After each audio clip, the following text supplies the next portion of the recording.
रत्नागिरी तालुक्यातील कोळंबे खांबाचा मळा परिसरात अचानक एक ब्लॅक पॅन्थर 50 फूट खोल विहिरीत पडल्याची घटना घडली। वन विभागाची टीम ताबडतोब घटनास्थळी दाखल झाली। पिंजरा सोडून पॅन्थरला बाहेर काढण्याचे प्रयत्न सुरू झाले। घटनेत ब्लॅक पॅन्थरला पाहण्यासाठी मोठ्या संख्येने नागरिक जमा झाले होते।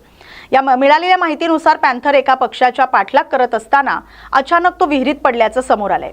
2.5 तासापासून वन विभाग आणि स्थानिकांनी पॅन्थरला सुरक्षित बाहेर काढण्यासाठी रेस्क्यू मोहीम राबवत आहेत। सकाळी तुम्ही इथे आल्यानंतर नेमकं काय पाहिलं आणि कशासाठी इकडे नक्की आला? इथे माझं वासरू रात्री कायम माझ्याबरोबर येत नव्हता। गाय रात्री आली होती।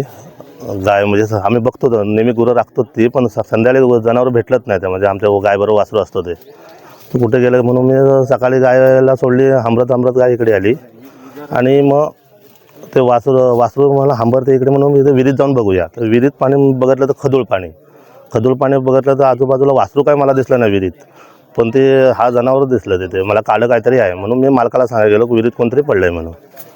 तेव्हा आम्हाला हे समजलं। मग आम्ही बॅटरी आणली, काळोख होता आतमध्ये खाली जरा। जवळजवळ 6:30 पावणे 7च्या दरम्यान मी पाहिलं सकाळी। उत्तर सोलापूर तालुक्यातील पडसाळी गावात द्राक्ष बागेच्या नुकसानीची पाहणी करण्यासाठी मंत्री आशिष शेलार हे थेट शेतकऱ्यांच्या बांधावर पोहोचले।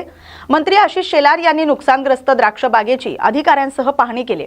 मंत्री आशिष शेलार यांच्या समोर द्राक्षबाग शेतकरी अंकुश शिरसाट यांचा अश्रूंचा बांध कोसळला। मंत्री आशिष शेलार यांनी शेतकऱ्याला धीर देत नुकसान भरपाई देण्याचं आश्वासन दिलं। माजी मंत्री छगन भुजबळ यांनी पत्रकार परिषदेत सांगितले की अशोक खरात आणि रुपाली चाकणकर प्रकरण अंधश्रद्धेतून दूर पाहणं गरजेचं आहे। चांगले साधू समाजासाठी कार्यरत आहेत। चाकणकर महिला प्रदेशाध्यक्ष राजीनामा मुख्यमंत्री देवेंद्र फडणवीस आणि उपमुख्यमंत्री सुनेत्रा पवार यांच्यात चर्चा करून झालाय। पक्षाच्या वरिष्ठ नेत्यांच्या मार्गदर्शनाखाली पुढील कारवाई होणार आहे। महिला अत्याचार प्रकरणांमध्ये संबंधित अधिकारी योग्य चौकशी करणार आहेत। गॅस पुरवठा सुरक्षित आहे आणि घरगुती गॅस पुरवठा सुरू असून कमर्शियल गॅससाठी अडचणी नूतनीकरणानंतर दूर केल्या जाणार आहेत, असंही त्यांनी सांगितलंय।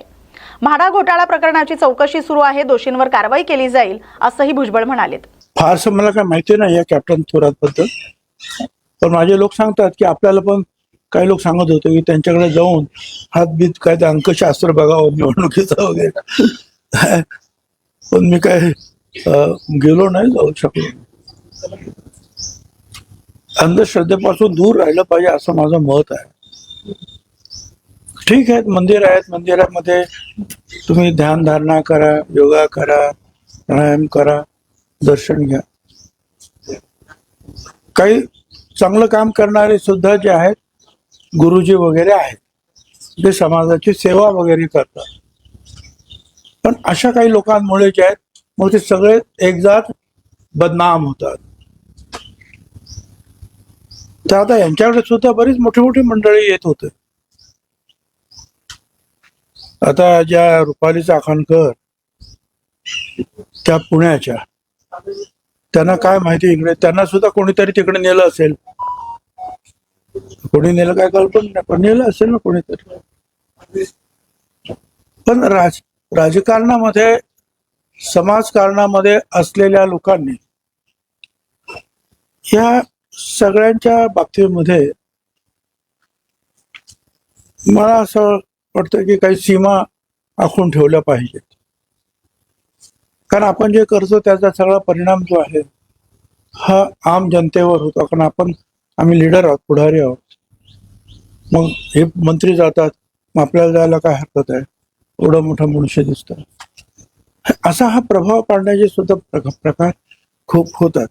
पण ठीक आहे, आता पोलीस चौकशी करतायत, त्याच्यामध्ये काय ते सत्य जे आहे ते बाहेर येईल। आणि त्यांनी जर आणखीन काही चुकीच्या गोष्टी केल्या असतील तर पोलीस त्या संदर्भामध्ये निश्चितपणे जे आहे कारवाई करतील। चाकणकरांचा जर विषय बघितला तर त्यांच्या संस्थांवरच त्या होत्या, त्यामुळे चाकणकरांचा जर विषय बघितला तर त्या खराच्या संस्थांवरच सदस्य होत्या चाकणकर, त्यामुळे त्या विरोधकांच्या टीकेच्या धनी ठरल्या। आहे ना, आता सतत आपण जायला लागलो आणि एखाद्याला मदत करायला लागलो की मग कोणतरी त्यांना आपलं संस्थेवर सुद्धा घेतातच। चला बाबा, मोठी माणसं आहेत, मोठ्या पदावरचे लोक आहेत, आपल्याला मदत होईल, आपल्या संस्थेला मदत होईल म्हणून घेतात। घेतला असेल त्यांना। महिला आयोगाचा राजीनामा घेण्यात आला त्यांच्याकडून, रुपाली चाकणकरांकडून, पक्षाच्या महिला प्रदेश अध्यक्ष पदाचाही राजीनामा घेतला जाणार असल्याची चर्चा आहे. असं नाही, सगळे निर्णय जे आहेत, शासकीय निर्णय जो आहे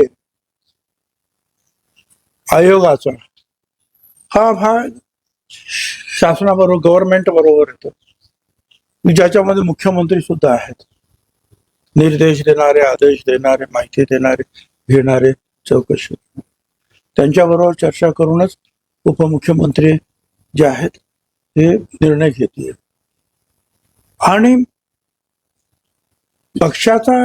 पक्षाच्या ज्या महिला अध्यक्ष आहेत या संदर्भामध्ये पूर्ण अधिकार जे आहे हे पक्षाला आहे. काँग्रेसच्या माजी मंत्री यशोमती ठाकूर यांनी अशोक खरात प्रकरणावर प्रतिक्रिया दिली आहे.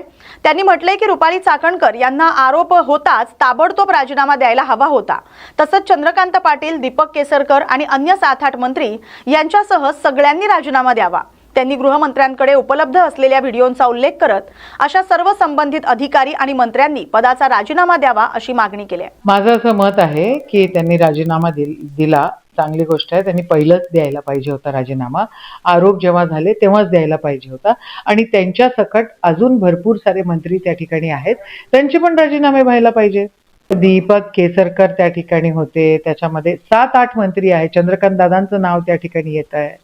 तर हे सगळे कोणचे नाव आहेत, होम मिनिस्ट्रीला मी सांगायची गरज नाही आहे की कोणचे नाव आहेत, कोणाकोणाचे व्हिडिओ आहे, कोण जाऊन तिथे ते पाद्यपूजन करत होतं, त्यांचे सगळ्यांचे नावं घ्या आणि त्यांना राजीनामा द्यायला लावा.